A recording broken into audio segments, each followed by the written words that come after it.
Olá! O educador popular Paulo Freire completaria 99 anos neste final de semana. Hoje, a Central do Brasil traz conteúdos que mostram um legado deste importante pensador brasileiro e quais os interesses de quem quer apagar as ideias de uma pedagogia para a autonomia. E na entrevista central, o psicanalista Christian Dunker aponta Bolsonaro como o grande mau exemplo que impulsionou as pessoas a saírem das ruas e a se aglomerarem em praias e bares em meio à pandemia de coronavírus. Eu sou Pamela Oliveira e você acompanha esses e outros assuntos a partir de agora.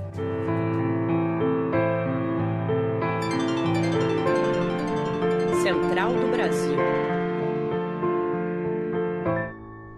Perdendo o apoio do mercado e com risco de também perder parte do eleitorado de baixa renda, Bolsonaro se lançou de cabeça na prática populista de governo. O cientista político André Singer analisa a mudança nas estratégias de Bolsonaro que miram as eleições presidenciais de 2022. Embarque imediato. A primeira coisa a anotar é a mudança de linguagem do presidente Jair Bolsonaro. Ao dizer que ele vai dar cartão vermelho a quem, dentro da equipe dele, falar em corte de benefícios, ele está adotando agora um tipo de comunicação popular, que todo mundo compreende, que é uma comunicação ligada ao futebol, e que é muito direta e talvez efetiva. O que ele está querendo dizer? Está querendo dizer para a população de menor renda que ele não tirará recursos dela. Eu acho que isso corresponde a uma novidade dentro do governo Bolsonaro, que nunca se comportou desse modo. Eu acho até que é possível que ele esteja recebendo orientação no sentido de pesquisas, né? Porque, visivelmente, ele está preocupado já neste momento com a eleição de 2022 e todos nós sabemos que a eleição é um momento em que é preciso reunir uma maioria. Eu acho que nós estamos em face de uma virada dentro do governo Bolsonaro. O mundo alcançou os 30 milhões de infectados por coronavírus. E no Brasil, mais de 35 mil casos continuam surgindo a cada dia. Enquanto isso, a redução do auxílio emergencial pela metade e o aumento dos preços dos alimentos como efeitos da política de Bolsonaro impõem novas derrotas à população. A solidariedade dos movimentos populares continua sendo a saída para garantir a alimentação das famílias de baixa renda. Afonso Bezerra nos leva para conhecer algumas delas. Trilhos do Brasil. Os movimentos populares permanecem com as ações de solidariedade em apoio às famílias mais pobres, duramente afetadas pela pandemia. No Distrito Federal, campanha organizada por trabalhadores arrecada doações para funcionários dos Correios que tiveram salário cortado em meio às mobilizações da greve nacional da categoria. Coordenada pelo Sindicato dos Trabalhadores dos Correios e Telégrafos, a ação está arrecadando cestas básicas e doações em dinheiro. O grupo interpreta o corte como retaliação política contra os grevistas. Eles lutam contra a redução de 70 dos 79 pontos do acordo coletivo da empresa. A campanha Vamos Precisar de Todo Mundo vem coordenando estas ações em quase todos os estados do Brasil, se transformando em mais de 3 toneladas de alimentos doados, 520 botijões de gás, mais de 220 mil refeições em marmitas, mais de 100 mil máscaras, além de álcool em gel, luvas e kits de higiene. Nas ações, também houve espaço para a formação de agentes populares de saúde, fortalecendo laços comunitários de combate à pandemia. A campanha foi criada pelas frentes Brasil Popular e Povo Sem Medo para abrigar e dar visibilidade às diversas ações solidárias desenvolvidas pelos movimentos populares. Kelly Mafor, da coordenação da campanha, reforça a mensagem de solidariedade neste contexto de crise. Precisamos reforçar a solidariedade porque a fome é uma realidade no nosso país. Também o corte no auxílio emergencial e a alta no preço dos alimentos que atinge os itens básicos tão necessários para a mesa dos brasileiros e brasileiras. Por isso, vamos fortes, vamos firmes. A nossa solidariedade é popular. Foi em um dia 19 de setembro que nasceu Paulo Freire, o pernambucano que revolucionou a concepção da educação brasileira e impactou métodos pedagógicos internacionalmente. Freire tinha como princípio o respeito à vida e, por isso, lutou pela autonomia de todos os seres vivos. Vamos saber mais sobre o legado desse importante pensador brasileiro na reportagem de Flávia Quirino. Nacional. Paulo Freire completaria 99 anos no dia 19 de setembro. Com a importante contribuição para a educação, ganhou vários prêmios e títulos em todo o mundo. Seu legado para a educação vai além da concepção pedagógica, representa um projeto de sociedade. Para Luiz Bugarelli, da Escola Nacional Paulo Freire, uma das grandes contribuições do educador é questionar a neutralidade da educação. E é no processo educativo de diálogo entre educadores e educandos que se dá a possibilidade de se perceber quanto sujeito no mundo e capaz de transformá-lo a partir de uma ação coletiva. Em 2012, Paulo Freire foi declarado patrono da educação brasileira. Seu nome intitula diversos locais de educação popular.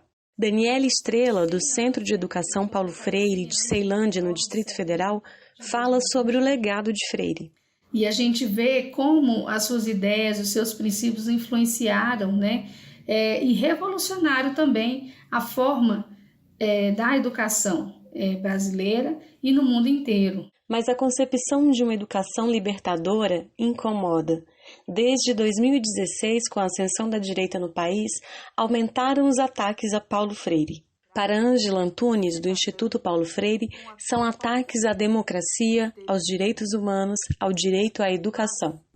Se, por um lado, assistimos a esses ataques de pessoas que tentam desqualificá-lo como intelectual, como cientista que foi, como ser humano, como educador, por outro lado, com muita alegria, presenciamos, testemunhamos um movimento cada vez mais ampliado e mais crescente em defesa do legado de Paulo Freire. E se você quer conhecer mais quais ensinamentos Paulo Freire nos deixou, confira essa dica especial da escritora Isabela Camini. Parada cultural. Entre 19 de setembro de 2020 a 19 de setembro de 2021, estaremos comemorando o centenário de Paulo Freire. Algumas obras deste educador são muito importantes para levarmos adiante o seu legado. Vou citar algumas: Pedagogia do Oprimido, Conscientização, Educação e Mudança, A Educação na Cidade, Professora Sim, Tia Não, Cartas a Cristina, Cartas a Guiné-Bissau, A Sombra desta Mangueira, Pedagogia da Autonomia e Pedagogia da Indignação. Os últimos finais de semana ficaram marcados por imagens de aglomeração em praias e bares pelo Brasil. O cansaço psíquico e emocional do isolamento social e o mau exemplo do líder do executivo, o presidente Bolsonaro, estão entre os elementos que impulsionaram esse comportamento coletivo que ignora as regras de distanciamento. Esta é a avaliação do psicanalista Christian Dunker, que conversou com Jonatas Campos na entrevista central de hoje. Vamos conferir. Entrevista Central. A entrevista central de hoje conversa com o Christian Dunker, psicanalista, professor do Instituto de Psicologia da USP e autor de vários livros. Também tem um canal no YouTube chamado Falando Nisso. Professor, agradecemos sua participação aqui nessa entrevista central. Professor, eu gostaria de lhe perguntar, de uma forma mais genérica, claro, mas quais os impactos psicológicos mais graves dessa pandemia na população? Olha, o primeiro impacto é de nível traumático, porque a gente não esperava isso. segundo diz respeito à elaboração do luto, com as perdas que vieram com a mudança de planos, pauperização, a perda de vidas. Terceiro impacto são as síndromes do espectro depressivo ansioso. Então, muitas pessoas com incremento de angústias, com irritabilidade, impulsividade, né? E o quarto elemento são agora os efeitos da reclusão a longo prazo, em que a gente teme sair em público, em que existe uma certa fobia social, um temor assim, nessa transição para o reingresso.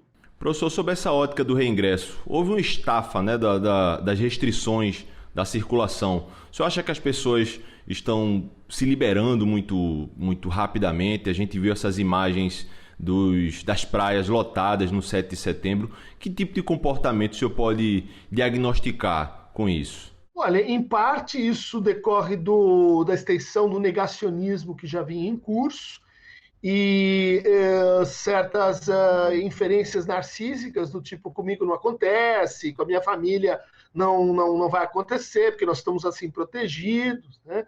Mas num outro sentido, e isso decorre também do fato de que nós não somos indefinidamente elásticos na nossa capacidade de fazer sacrifícios e operar renúncias. Então, aquela pessoa que vai passando muito do ponto, eventualmente, quando ela faz esse gesto de alterar a sua relação com a quarentena, ela o faz de uma maneira muito imprudente, impensada, sem avaliar, vamos dizer assim, contingências de risco, né? É como se a gente não conseguisse passar de um raciocínio 0 ou 1, obedeço ou desobedeço, para o raciocínio de, olha, eu preciso ir com cuidado, preciso usar máscara, preciso fazer pactos de confiança com o outro. E isso toma mais tempo, isso toma mais trabalho no momento em que nós estamos exaustos do ponto de vista psíquico, né? Então aí a gente tem esse perigo, né, de sair da caverna assim como um monstro, simplesmente querendo assim a luz do sol, e a luz do sol pode nos cegar também, né? Professor, a gente fala dos impactos de quem estava de quarentena e agora está feliz por poder sair. O Brasil todo há uma flexibilização. Agora eu queria lhe perguntar, há impactos psicológicos negativos em quem sequer fez quarentena, quem teve que ficar na rua o tempo todo, seja trabalhando, seja inclusive no combate ao coronavírus?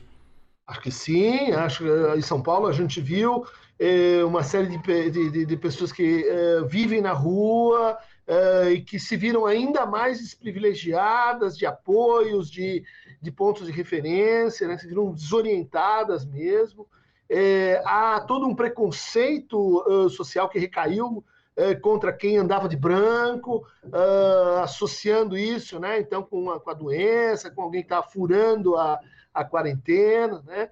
E também o desleixo social de base que a gente tem com a indiferença que a gente tem com muitas formas de vida, né? Que então agora se instrumentalizou na linha de que, bom, vamos voltar a deixar essas pessoas numa certa invisibilidade, porque, enfim, certas vidas parece que valem menos do que outras, né? Então a pandemia, ela aparentemente está tirando o melhor e o pior de cada um de nós.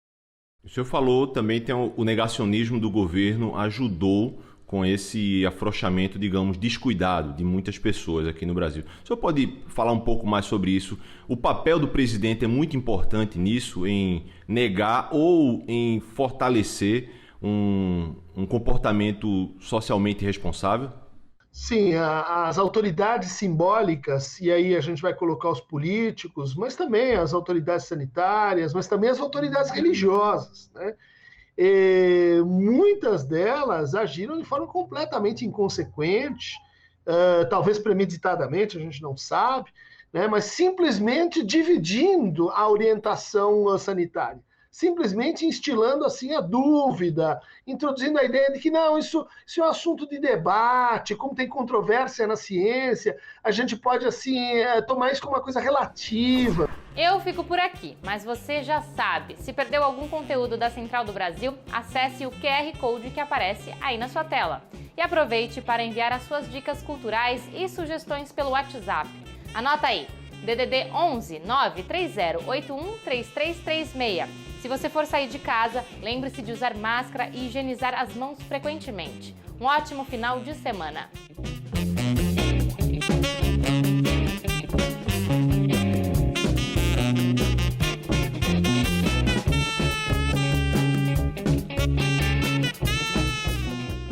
Central do Brasil, a rede de comunicação dos movimentos populares.